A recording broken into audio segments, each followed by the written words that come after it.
On a cold Christmas Eve, a struggling single mother and her heartbroken son face a holiday without hope until their MAGA hat-wearing neighbor secretly steps in. What happens next is a story of kindness, forgiveness, and the power of second chances that will leave you speechless. Stay tuned to witness how one act of compassion changes everything. Comments below, where are you watching from? And if you like and love our story, kindly subscribe our channel, Life Inspirational and Motivational Tales that explore themes of love, unity, and patriotism. Stay with us always for interesting stories. Thanks.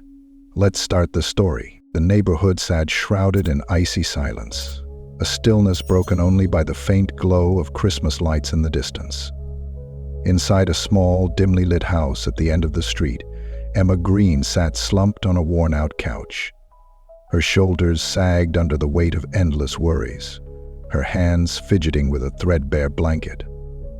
Beside her, her 15-year-old son, Noah, leaned forward with his elbows on his knees, staring at the bare, undecorated Christmas tree in the corner.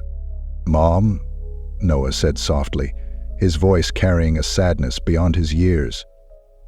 "Do you think Santa forgot about us?" Emma's heart clenched. She turned toward her son, trying to mask her despair. "Noah, Santa doesn't forget anyone. But this year, maybe we just have to be grateful for what we already have." Santa looked down at his wife and said, her words felt hollow even as she spoke them. In truth, Emma had no answers. After losing her job 2 months ago, every day had been a struggle to make ends meet. Bills piled up, the pantry grew emptier, and the bitter cold seemed to seep into her very soul. Christmas was a luxury she couldn't afford, and Noah, as much as he tried to hide it, was beginning to feel the sting of their hardship.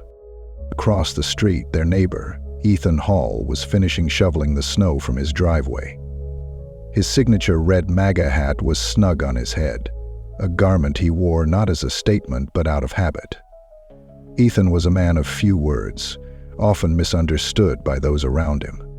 For months, Emma had mocked him silently, rolling her eyes at his quiet demeanor and the hat she associated with everything she disliked. But Ethan never responded.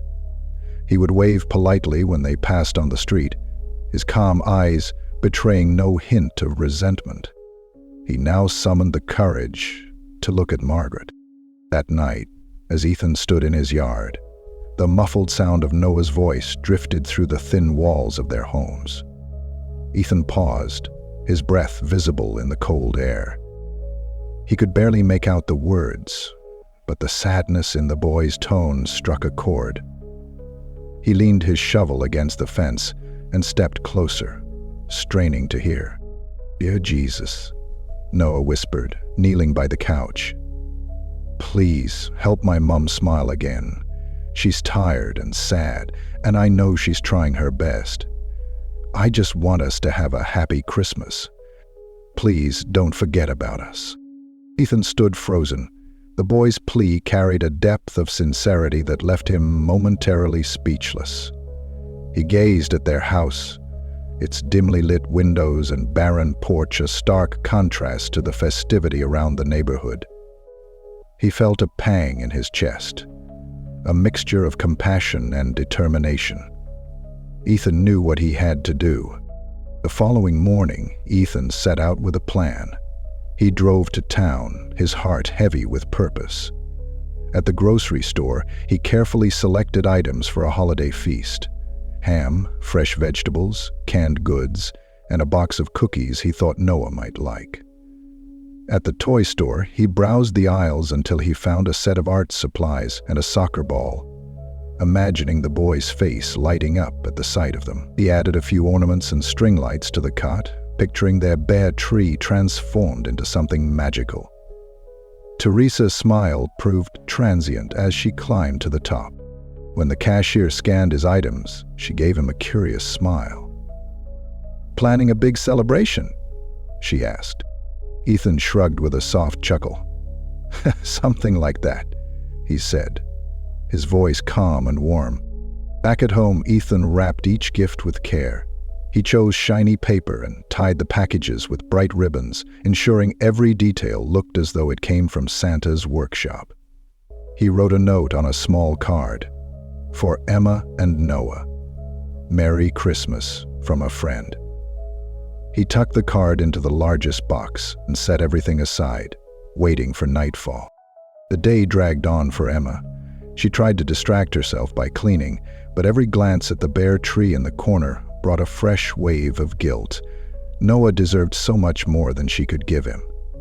That evening, she sat on the couch, staring blankly at the wall while Noah sketched quietly at the table.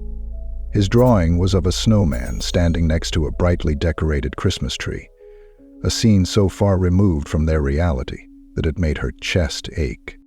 Noah broke the silence. "Mom, do you think Jesus listens to us?" Emma looked at him, startled by the question. "Of course he does, honey. Why do you ask?"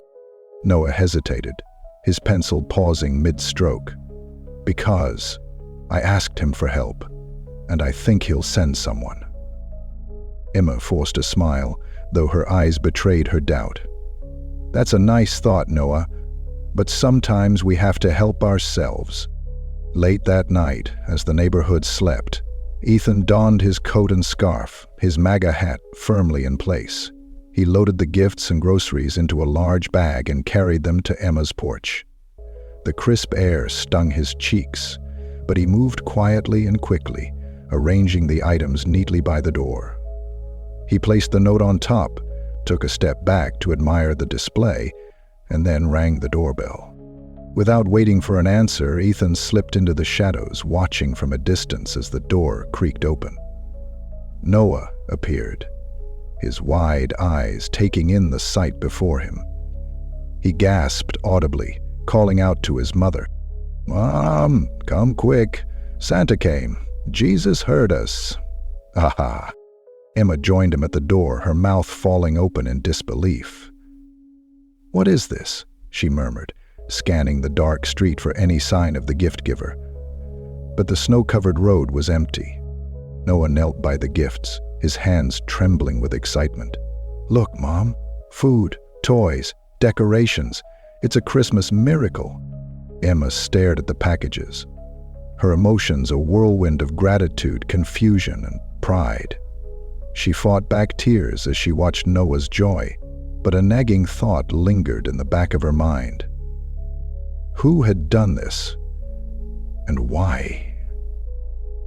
"Come in to help me." From his hiding spot, Ethan smiled.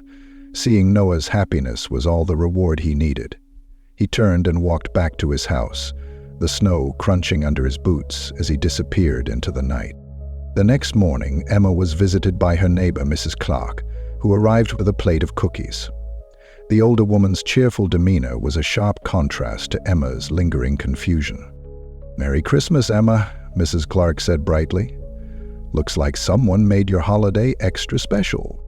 Emma frowned slightly. "What do you mean?" Mrs. Clark chuckled. "Oh, I saw Ethan Hall sneaking around last night with a big bag of packages. Didn't take much to figure out where he was headed." Ethan's lower lip curled with hostility. Emma's breath caught. "Ethan," she repeated, her voice barely above a whisper. "Are you sure?" "Of course, dear," Mrs. Clark said with a nod. "That man has a heart of gold, always helping others, even when folks don't give him the kindness he deserves." Emma's mind raced. Ethan, the man she had dismissed and ridiculed, had been the one to answer Noah's prayer. Shame and gratitude collided within her, leaving her speechless. Mrs. Clark patted her shoulder before leaving, but Emma remained frozen, replaying every moment she had judged Ethan without truly knowing him. Her eyes found Kat's, and she replied. That afternoon, as Noah played with his new soccer ball in the yard, Emma stood at the window, watching him. Her heart swelled with gratitude for Ethan's generosity, but it was tinged with regret for how she had treated him. She knew she couldn't let this moment pass without acknowledging his kindness. "Come on, Noah," she said, grabbing her coat. "We're going next door." Noah's eyes lit up with curiosity as he followed her. They walked across the snowy yard and stood at Ethan's doorstep. Emma hesitated, her pride warring with her gratitude. Finally, she rang the doorbell. When Ethan opened the door, his calm expression turned to surprise. "Emma," he said, his voice warm. "Noah, what brings you here? Thanks for the boost." For a moment, Emma couldn't speak. She looked at the man standing before her, the man she had judged so harshly, and felt tears prick her eyes. "I know it was you," she said finally, her voice trembling. "You brought those gifts. I don't know how to thank you." Ethan smiled gently. "You don't need to thank me. It wasn't about me. It was about making sure Noah had the Christmas he deserved." Noah stepped forward, wrapping his arms around Ethan's waist. "Thank you, Mr. Ethan," he said. "You're the best Santa ever." Ethan chuckled, patting the boy's shoulder. "You're welcome, buddy. Just keep believing, okay?" As they walked back home, Emma felt a sense of peace she hadn't known in years. Ethan's act of kindness had done more than brighten their Christmas. It had opened her heart to the power of compassion and forgiveness. And for that, she would always be grateful. Have you ever experienced a moment when kindness changed everything? Share your story in the comments below. Let's celebrate the power of compassion together. And if this story touched your heart, don't forget to like, share, and subscribe for more uplifting tales. Together we can inspire change, one story at a time.